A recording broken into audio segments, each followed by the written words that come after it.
Hello guys, welcome to our YouTube channel, our West Bengal State Council of Technical and Vocational Education and Skill Development থেকে তোমাদের একটা নতুন notice পাঠানো হলো সমস্ত পলিটেকনিক কলেজ এবং ইনস্টিটিউটগুলিতে। তো চলো দেখে নেই কী বলছে এই নোটিশে। তো এই নোটিশটি কিন্তু বেসিক্যালি তোমরা যারা ফার্স্ট সেমিস্টার দিবে তাদের জন্য।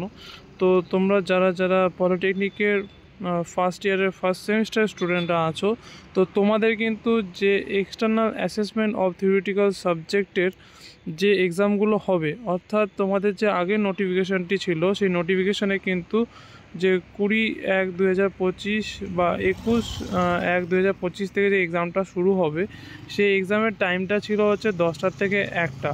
তো এক্সামের যে ডেটটা সেটা কিন্তু সেম থাকছে, শুধু টাইমটা কিন্তু এখানে চেঞ্জ হচ্ছে। তো 10টার জায়গায় কিন্তু তোমাদের এখানে থাকবে হচ্ছে 11টা থেকে 2টা অবধি এক্সাম। তো এটাই ছিল আজকের এই নোটিশে, যে তোমাদের যে এক্সাম যেটা হবে সেটা 11টা থেকে 2টা PM অবধি হবে। তো ভিডিওটা ভালো লাগলে অবশ্যই লাইক অ্যান্ড সাবস্ক্রাইব করে দিও, এবং ডেসক্রিপশানে টেলিগ্রাম গ্রুপের লিঙ্ক আছে, তো সেই লিঙ্কের সাথে কিন্তু তোমরা জয়েন হয়ে যেতে পারো। তো থ্যাংক ইউ ফর ওয়াচিং।